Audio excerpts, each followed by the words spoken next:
رہی ہے. آپ جانتے نہیں آپ جب دنیا میں تشریف لائے تھے تو آپ نے آنے سے پہلے کوئی دعا نہیں کی تھی.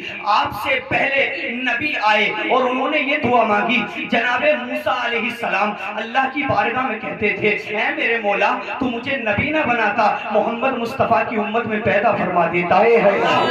جناب عیسیٰ روح اللہ اپنی قوم کے سامنے کھڑے ہوتے ہیں اور کہتے ہیں اے میری قوم, میرے بعد ایک نبی آنے والا ہے جس کا نام احمد ہوگا. آپ کی قوم نے کہا اے ہمارے نبی یہ تو بتاؤ آنے والا جو پیغمبر ہے وہ آپ سے بھی افضل ہوگا, آپ سے بھی اعلیٰ ہوگا. تو جناب عیسیٰ روح اللہ ہے. کون عیسیٰ ہے؟ یہ وہ عیسیٰ ہے کہ اگر مردے کو ٹھوکر لگائے تو مردہ بھی زندہ ہو جایا کرتا ہے. یہ وہ عیسیٰ ہے اللہ اکبر اگر پرندہ بنائے مٹی کا پھونک لگائے تو پرندہ بھی اڑنے لگتا ہے. یہ وہ عیسیٰ ہے اگر کوڑی کے جسم پر ہاتھ پھیر دے اللہ اکبر تو کوڑی کا جسم ٹھیک ہو جاتا ہے. یہ عیسیٰ کہہ رہے ہیں کہ میرے بعد ایک نبی آنے والا ہے جس کا نام احمد ہوگا. آپ کی قوم کہتی ہے کہ وہ آنے والا نبی آپ سے بھی افضل ہوگا, آپ سے بھی اعلیٰ ہوگا. تو جناب عیسیٰ نے کہا تھا کہ اے میری قوم والوں سنو, اے میرے ماننے والوں سنو, بات کرتے ہو مجھ سے افضل ہونے کی, بات کرتے ہو مجھ سے اعلیٰ ہونے کی. ارے اگر مریم کے بیٹے کو اس نبی کے قدموں سے لگنے والی مٹی مل جائے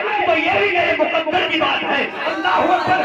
اور آپ اپنی ذات پر اور اپنے مقدر پر جتنا فخر کرے کم ہی کم ہے. فضل رب العلا. اور کیا چاہیے, مل گئے مصطفیٰ, اور کیا چاہیے. ایک شاعر کہتا ہے محمد جانے جانا ہے, پیغمبر ہو تو ایسا ہو, رسولوں کی بشارت سے مبشر ہو تو ایسا ہو, امر تو کیے کر سب کو وہ اکبر ہو تو ایسا ہو. ارے کیا ہم کو غلام کا مقدر ہو تو ایسا. سبحان اللہ سبحان اللہ.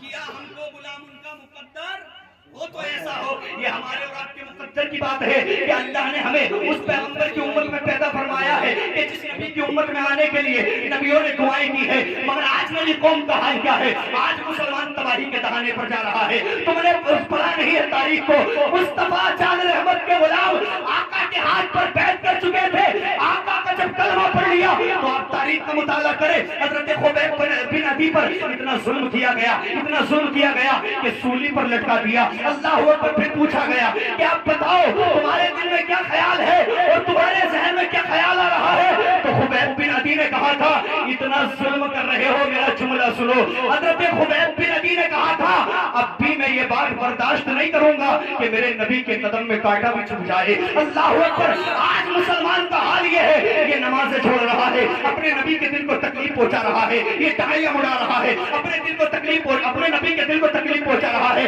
جھوٹ بول رہا ہے, شراب پی رہا ہے, زنا کر رہا ہے.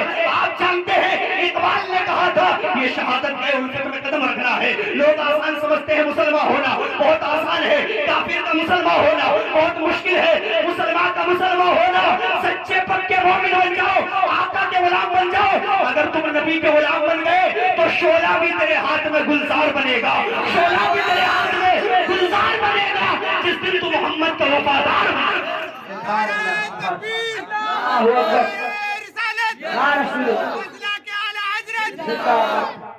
شعلہ بھی تیرے ہاتھ میں گلزار بنے گا جس دن تو محمد کا وفادار بنے گا. ہم نے اپنی ریئلٹی کو بھلا دیا ہے, ہم نے اپنی حقیقت کو بھلا دیا ہے. ہمارا حال تو یہ تھا کہ جب ہم چلتے تھے تو سمندر کو پسینہ آ جایا کرتا تھا. جب ہم چلتے تھے تو سمندر میں اتنی طاقت نہیں تھی کہ ہمارے گھوڑوں کو ڈبا دیتا. اللہ اکبر. اقبال نے کہا تھا, اقبال نے یوں کہا تھا دشت تو دشت ہے دریا بھی نہ چھوڑے ہم نے, دشت تو دشت ہے دریا بھی نہ چھوڑے ہم نے, بحر ظلمات میں توڑا دیے گھوڑے ہم نے. ہمارا حال یہ تھا.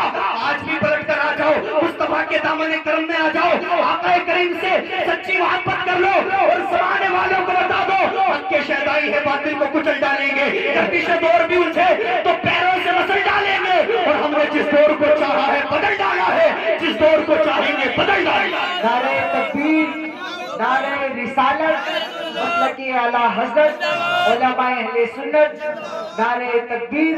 اپنا رشتہ مضبوط کرو, اپنا رشتہ مصطفیٰ جان رحمت سے مضبوط کرو اور ایسی وفا کرو آقا سے کہ زمانے والے تمہیں دیکھ کر کہے ارے جب غلام کا یہ حال ہے تو نبیوں کے امام کا عالم کیا ہوگا.